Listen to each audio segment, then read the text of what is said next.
Hi, I'm Mike Maloney, and I want to thank you for being here. The reason that I'm making this video is I believe that there is something very big and very dangerous coming at us very fast right now, and I want as many people to be prepared as possible. This is the first time in history that there has been an everything bubble. This, back in the year 2000, it was stocks. In the year 2008, it was stocks and real estate. This time it is stocks, real estate, and bonds, and they're all in some of the biggest bubbles of all time. And when this bursts, it's going to be devastating for most people, but it doesn't have to be devastating for you. So this is how to survive the next 4 years. It has nothing to do with either political party. This is just finance. This is just economics. If you haven't seen one of my videos before, I'm Mike Maloney. I wrote the best-selling book on investing in precious metals. I used to tour the world with Robert Kiyosaki of Rich Dad, Poor Dad fame, speaking to audiences everywhere about the economy and how it affects them. I also have a video series called The Hidden Secrets of Money, where we tour the world and follow the history of money and show the economics that was going on at the time and how governments keep on making the same stupid mistakes over and over again and how it affects your life today. Back in 2005, there were certain indicators that I was watching that were telling me that there was going to be a stock market crash and a real estate crash. And I started warning people so that they had time to get prepared. I was warning them all through 2005, 6, and 7. Well, those same indicators and some new indicators that I've been watching are flashing red again, telling me that it's time to get prepared for the next big event. And the way that they're flashing, it seems that there's going to be less time this time. It's not 3 years to get prepared. It's going to be happening pretty soon. And like I said, this is the first time that there's an everything bubble. We are going to be covering the stock market bubble, the real estate bubble, the credit/debt bubble, which is the bond bubble. We're going to be covering technological risks and geopolitical risks, but most importantly, how to get prepared. So let's get into the evidence right now and take a look at it. Let's start the everything bubble with the stock market portion of the bubble. I'm going to present a few charts here, but they're fairly easy to understand, so stick with me. This is data compiled by Dr. Robert Shiller of Yale University, and he's gone all the way back to the 1880s and compiled what's called the price-earnings ratio. He's recreated the S&P 500 by putting together the 500 largest companies in the United States at the time, going all the way back into the 1880s. And the price of a stock versus how much the company is earning is a very good measure of whether a stock is overvalued or undervalued. And if it's priced down at 4 or 5 or 6 times earnings or 10 times earnings, it's a bargain. If it's priced above 15, it's too expensive. If it's priced above 20, it's in a bubble. And what you see here is that right now we're at a PE ratio. The price is 29.19 times the earnings of the company per share. And the only times that it's ever been in a bubble this big was a few weeks at the end of 1929 before the stock market crash, and a couple of years, 1999-2000, when the NASDAQ crashed. And so this is saying it's in a hyper bubble. It's even far higher right now than it was in 2007 when the stock market crashed, and that was the global financial crisis. So it's in a bigger bubble than it was back in the 2007 peak. This is margin debt. And one of the things that's important about margin debt is when people buy stocks by borrowing currency to pay for this stock, they can get what's called margin call. If the value of the collateral, the stock, drops too low, the brokerage house will make that investor or trader cough up a bunch of currency and pay to bring their equity up to a level where they're still comfortable letting them have the loan. And so margin debt goes along with complacency. When people are complacent and they're not pricing risk into the market, they tend to gamble and go further out onto a limb. So right now, margin debt is up at an all-time high. So here's the S&P 500, and this is how much margin debt, how much traders have borrowed versus credit balances in their accounts where they're sitting on cash. And right now it's at an all-time high. Another way of looking at that is margin debt as a percentage of the economy. But this is the volatility index. This measures whether investors are nervous or complacent. And when they're not complacent, they're not pricing in all of the risks of some sort of event in the market. And what you see here is that the volatility index in 2007 dropped down to very low levels of just 10. And today, it's at the same level that it was at back in 2000, the peak in 2007, when investors thought that nothing could go wrong, that everything would keep on going up forever. So complacency is at a maximum. Pricing in risk into the markets, that's at a minimum. And we are leveraged out to where this is the margin debt as a percentage of our economy. And this is at an all-time high. And that's dangerous. What it says is that if there's a crash, this crash is going to be very fast because there's going to be a lot of margin calls. Margin calls force investors and traders to sell positions so that they can come up with cash. So they've got to liquidate a whole bunch of their portfolio to come up with cash to give to the brokerage house.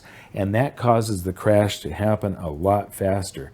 So it's one of the indicators, and it's also a signal of a crash being very violent. One of the authors that I like reading is John Hussman of Hussman Funds, and he's a great fundamental analyst. He isn't a technical analyst trying to look at patterns in the stock market. What he's looking for is the fundamental health of the economy and the stock market. And he wrote an article recently called Exhaustion Gaps and the Fear of Missing Out. And basically what is driving the market right now is the fear of missing out. Somebody sees their neighbor making cash and they want to jump on that train also. And a gap in the market is something you need to know about before I show you his chart. He didn't explain what a gap was in his article.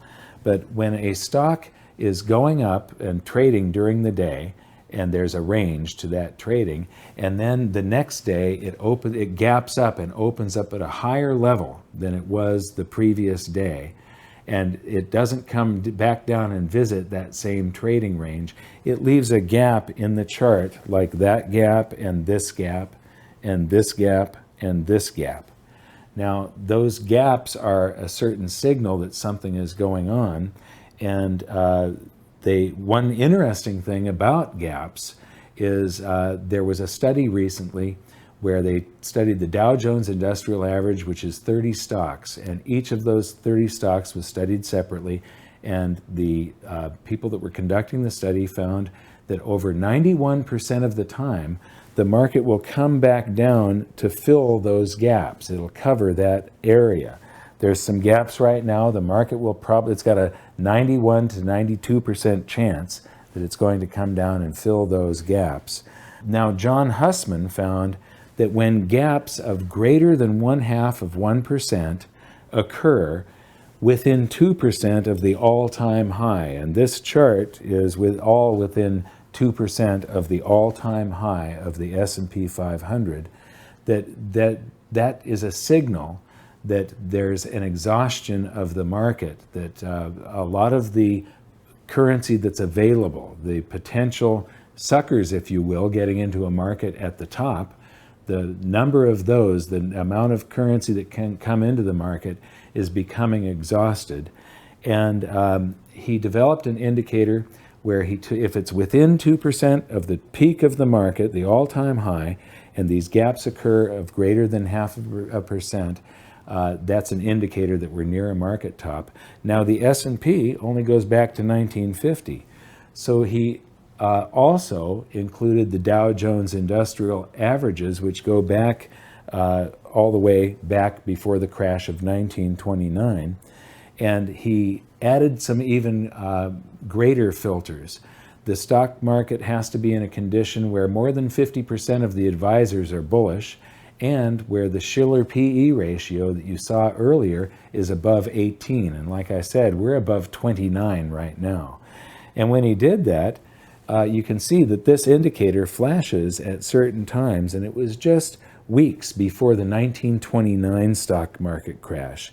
And then weeks before the pullbacks in the 60s, and this pullback in the 70s where it flashed right at the top, that was a 50% market retracement. So you had 50% losses that you could have avoided if we had access to this data back then. Right at the peak of the 1987 stock market bubble and then crash, it told people, this indicator would have told people to get out of the markets before that crash. It flashed a few months before the peak in 1999-2000 when the NASDAQ crashed. It flashed right at the very peak of 2007, and it's flashing again, but it hasn't just been one indication that the stock market is topping. It has flashed 5 times now in just the past few months. So this is eerily similar to the last time around. We're at the peak of a bubble. Everybody thinks that this can go on forever. Market internals are deteriorating. The stock market is way overvalued, and we're way overdue for a recession, just like the last time around. The answer is gold and silver. The last time around, if you had switched from stocks to gold and silver, even if you were a year early and stocks continued running up another 10%, when they crashed, the stock market crashed 62.8%. But gold rose significantly, and there was a pullback when the stock market was crashing because of margin call. Any trader that had both gold and other stocks on his platform had to, if he was out on margin for the other stocks, he had to liquidate his gold also to pay the brokerage house. And gold ended up gaining 40%, where you would have lost 62.8% in the stock market. And the one thing, Warren Buffett, his number one rule is don't lose money. The number 2 rule is don't forget rule number 1. And the reason he says that is because if you lose 50%, you have to make gains of 100% just to get back to even. And it's hard to make gains of 100%. It's not a real easy thing to do. So losses are very hard to recover from. You want to try and prevent them at all costs, and now is a time to try and prevent them. The next bubble in our everything bubble is the real estate bubble. Now in 2008 and 9, real estate crashed in the United States and Great Britain, but in Canada, Australia, New Zealand, and China, the real estate bubble just took a breath and kept on running. This is an article from Maclean's. It's a Canadian publication, and they're saying that the Canadian housing bubble looks disturbingly familiar. And this is another article that says Home Capital, they're the biggest mortgage lender in Canada. Their stock plunged after the mortgage lender seeks a $2 billion credit line, and that credit line is basically a bailout from the Bank of Canada, Canada's central bank. So the bailouts are already, this is a credit line that they're going to be guaranteed, but what's going to happen is the crash will start and this will turn into a bailout because it's going to be much bigger than just this $2 billion. What is happening is there's a run on home capital right now. $600 million worth of deposits have been withdrawn recently, making them unstable, and their books are not that sound. So here's some of the Canadian real estate evidence. This is the price of homes compared to the income of the buyer. So this is the affordability index. And you can see the peak in 2007 for the United States and then the crash. And in Canada, it just took a little breath and then kept on running. And the peak is way above where we were in the United States and Great Britain back in 2007. So this is going to be something bad. This is the home index of home prices. So the last one was the affordability, and Canadians are being crushed right now. They really can't afford their homes if they're buying new ones. But the prices, the home prices, you can see that we crashed and then are rebounding back into a bubble, and they're in a hyper bubble. So what I see here is that this crash could start in places like Canada, Australia, New Zealand, or somewhere else around the world, China, and it'll start to sweep over the world. We're overdue for a recession, like I said, and there will be a devastating crash here, and it'll go into real estate and the stock markets because our real estate is also in a bubble in the United States. This is Robert Shiller again from Yale University. His data, and he's got home prices here going back into the 1880s, and they're indexed. So if everything was at fair value compared to the rest of the economy, this would be a straight line. But when home prices go above or below the rest of the economy, home prices were a bargain here during the Roaring 20s and the Great Depression, and then they went into little bubbles in the 70s and 80s, a hyper bubble in 2007, and that popped, and it didn't even bounce down to fair value. And then it went back into a bubble. And what I want you to see here is that where we're at today, there's only been in a bubble this big or slightly larger for just 2005, 6, and 7, just a few years in all of this data going all the way back to the 1880s. So this suggests that when the next recession comes, we are going to see stocks and real estate crash. Now this gives me such a sense of deja vu. It is eerily similar to the last time around. If you replace the name Home Capital with either Northern Rock in Great Britain or Countrywide in the United States, those entities got into trouble. Their depositors started withdrawing funds. The mortgage-backed securities came back to bite them in the butt, and they needed bailouts, and it caused this cascading effect of the global financial crisis of 2008. And here we have Home Capital, and the same story is starting again. Now, I'm going to give you that copy of my book at the end of this video. On page 103, if you read about that, I end it, with the Bear Stearns collapse. And I said that there's going to be a bunch of big bailouts and there's going to be huge currency creation, and boy, did that come true. I got the chance to write that in April of 2008. The book came out in August. In September, the bailouts began, and before the end of the year, Ben Bernanke had doubled the amount of paper dollars that exist, base currency. And then with QE2, they added another 100%, and QE3 another 100%, and we ended up with about $4.2 trillion worth of base currency, where just a few years before, it had been 0.8 trillion. And this is the reason that you need to protect yourself, and the answer for this was also precious metals. This is a chart from 2007 again, but it goes all the way to today. And the stock market crashed, and then it had to rebound from that crash, and it's up. But gold, if you had switched to gold back then, you'd be up almost double whatever your gains were for the S&P 500. So the next bubble that we're going to talk about in the everything bubble is the bond bubble, which is the credit/debt bubble. And what you see here is this is the 30-year Treasury bond. And this is a perfect bull market from 1981 until today, that minimum in 81 until today. And there's nothing that I can say that's bad about this chart. It is a perfect bull market. The only thing I can say that's bad about it is this has been going on for 36 years. So no bull market can go forever.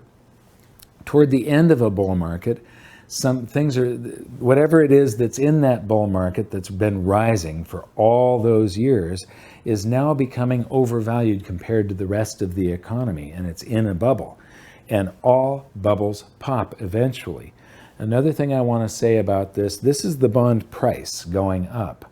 That is the inverse of bond yields. So the interest rate goes down as this price goes up. So if you take to get a really long perspective on the cycle of bonds, that they go up and they go down, we're going to go to some of Dr. Robert Shiller's data again from Yale University. And this data goes back into the 1880s. And here we have a cycle right here. And if you look at the trough where the cycle hits its lowest interest rate and then interest rates start reversing and start going up and then back down into a trough again, what you discover is that this cycle is even. The number of years on either side of that peak is almost exactly the same. So if we go to the cycle that we're in today of rising interest rates all through the 60s and 70s to 1982 and then falling interest rates, what we discover is if we measure the same amount of time going out into the future from that peak as we had from when the cycle reversed back in the 40s, we discover that this would put us in some sort of bond crisis in the year 2019, 2020, 2021. And the thing about bonds is that goes along with a shift in the world monetary system. When I was writing my book, I discovered that every 30 to 40 years, the world had had a new monetary system. We had the classical gold standard up until World War I, the gold exchange standard between the wars, the Bretton Woods system from 1944 to 1971, and then the global dollar standard from 1971 until today. And the thing about this is the worst designed out of all these systems is the global dollar standard. It was just like the default. It was what was left after the Bretton Woods system. But it's developing stress cracks and beginning to fall apart very quickly, and people aren't paying attention to this enough. But history is about to repeat. This is going to start to crumble. There will be an emergency meeting of the G20 finance ministers or something like that, and there will be a new world monetary system.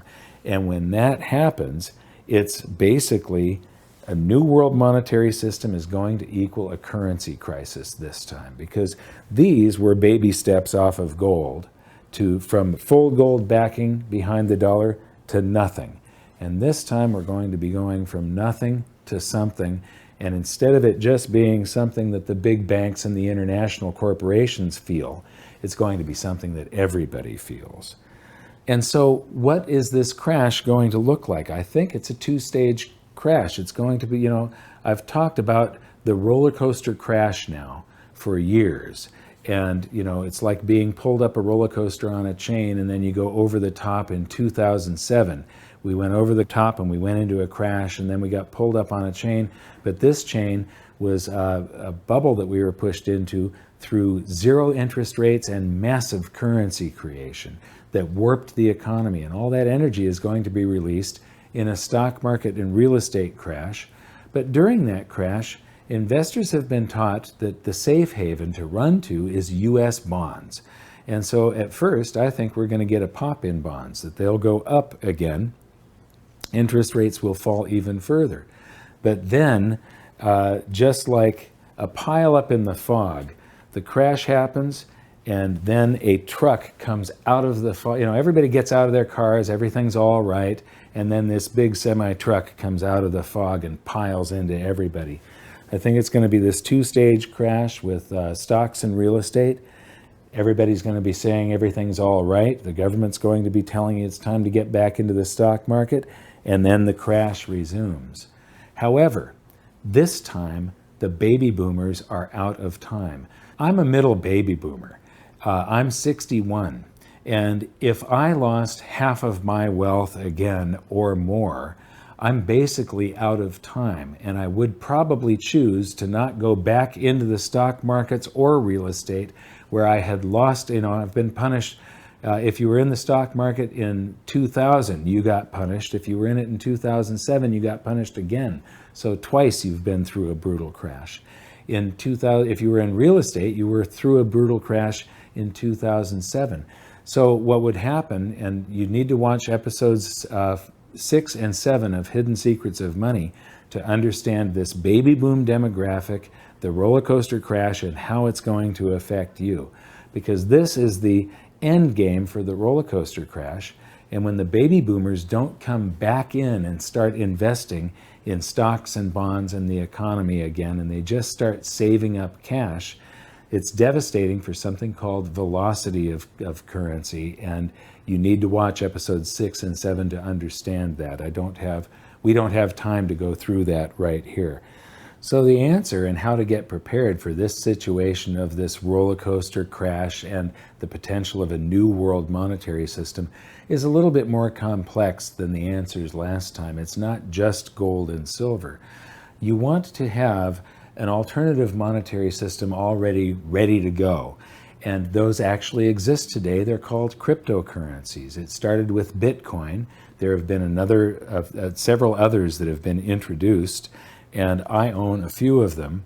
I don't own a lot of cryptocurrency, but I think it's something that's necessary to be prepared, because if the monetary system failed, you would be able to do transactions right away with other people, and you can do them over long distances. You can do them over the internet, just like you pay with a credit card today. And so, when I used to tour with Robert Kiyosaki, he would always talk about, in a real crisis, you want the 5 Gs. You want ground, grub, gas, guns, and gold. And to that, I've got to add a couple of other letters. These don't start with G, but you want S and you want C. You want silver and you want cryptocurrencies. That's the answer to protecting yourself from a shift in world monetary systems. So that wraps up part 1 of this presentation of the Everything Bubble. We've covered the stock market, real estate, bonds, which is the credit/debt bubble, and we've covered the roller coaster crash and how it might play out. The next thing that we're going to get into is geopolitical risk. All of the risks that exist today magnify the potential crash that is coming. Now, I'm old enough to remember the Cuban Missile Crisis, and I cannot remember another time in my lifetime except the Cuban Missile Crisis when the world has been like right at the brink, where the risks were so high.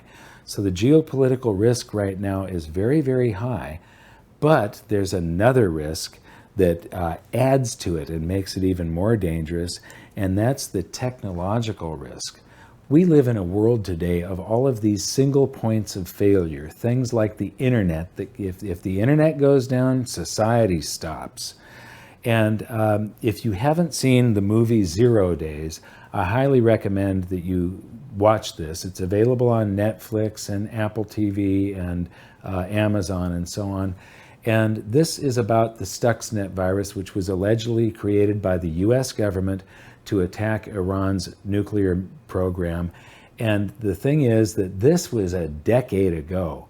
Viruses today, this spread into every computer on Earth, but it had a very specific set of rules that it had to identify for it to target its victim. And today, the viruses that exist and that have been created could give anybody, their creators, anywhere on the planet, control over almost anything that exists on the planet. Suddenly, the water could stop coming out of the tap, the electricity goes off, the monetary system goes down. So we live in a world now that is much more dangerous. And to show you what this would look like, here's an example. This is Norse Viking, their example of attacks that are being directed towards servers right now. And these are just hacking attacks. This isn't viruses. But this is what the next war is going to look like before it actually becomes a physical war. And so the answer to all of this is basically the 5Gs and silver. If the internet goes down, cryptocurrencies are not going to have, they're going to be worthless for as long as the internet is down. However, cryptocurrencies, the blockchains are very robust, and as soon as the internet came back up, they would be available. But you can't rely solely on cryptocurrencies. Some gold and some silver for small transactions, and making sure that you've got things like emergency food and some gasoline and so on is important. So, you know, I've said many times that the answer is gold and silver, and I've said some cryptocurrencies, but gold and silver are actually some of the most undervalued assets in the world. If you look at the last time that they were in a bubble, 1980, gold hit $850, and it's up in the $1,200 range right now. Silver hit $50, and it's selling for $16 right now. What other asset have you ever seen that is selling at a discount to its 1980 price? There isn't really anything out there. So gold and silver, I started picking up gold back in 2002, and I started picking up silver in 2003. And so that was way back here with gold. And everybody is wishing that they were buying back then. There was this big run up, and we're still way ahead. This starts in the year 2000. So this is gold's performance against the S&P 500 for this century. But the thing is, we've been in this brutal bear market now for 5 years. And what I am seeing is a very good sign. And that is something that's called capitulation. It's something I've been waiting for and looking for. And I believe it's here. And the third phase of the gold bull market is going to begin sometime soon. What does capitulation look like? Well, what you want to do when you buy something is buy it when nobody else wants it. You want to buy it when it is the most unloved and ignored asset possible. And then you write it up, and then other people start jumping on board, and then you want to get off of that wagon before it goes over the cliff. Right now, stocks have been going up, and everybody's on that wagon. I believe it's about to go over a cliff. When it goes over a cliff, gold and silver take off like a rocket. So that's where I want to be. But the proof that gold and silver are very unloved and ignored right now, and that the opportunity is coming up, is in the U.S. Mint's sales of gold and silver. This is the dollar value of gold and silver eagle sales from the U.S. Mint. And what has happened here in just the past months, the blue bars are gold and the silver bars in between are silver. And what has happened over the past couple of years is that we've now gone to annualize. This is all annualized data. So if sales continue like they have been for the first 4 months of 2017, that's the amount of gold and silver eagles that the U.S. Mint is going to sell, which means that nobody wants it right now. It's unloved, it's ignored, and that is the time, that's a signal that it's time to buy. But here's the thing, they're not unloved and ignored by everybody. Right now, Russia and China are some of the biggest buyers of gold on the planet. And when you add India into the mix, there are months where their buying exceeds all global production on the planet. And that means that the excess that they're buying has to be coming from somewhere, and it's coming from the West. We're selling and they're buying. They see the writing on the wall. They see what's coming. They see the potential of a new world monetary system, and they're getting ready. You should too. To that, we are also below the cost of production for many of the mines, and that is a situation that cannot last, because when that happens, production decreases. So production is going down just at the time when we're going to have a crisis where everybody wants to rush into it, and the only thing that can resolve that is price. So, as you can see by all of the evidence that has been presented, this crisis could be pretty darn bad, and you do need to protect yourself. We can't control what is going to happen on this planet, but we can control what's going to happen to our own personal finances. And the protection that you can arrange can also give you the opportunity to come out of this crisis better off than when you went into it. And so here is how I would like to help. If you're going to investigate this further, you need to get educated on it. And I would like to give you a copy of my book for free. It is one of the best ways to learn about this subject. It contains everything that you need to know about investing in gold and silver, such as how to avoid the pitfalls and not get scammed, how to develop a plan and execute it, what types of metals to buy, is storage best for you or is taking delivery best for you, how to put gold and silver in your IRA. And so all you have to do is give us your email address and you can download a free copy instantly. And you can also select, if you wish, to have a physical copy of the book mailed to you for just the shipping and handling charges. The book is free. So until next time, thank you very much for watching this video.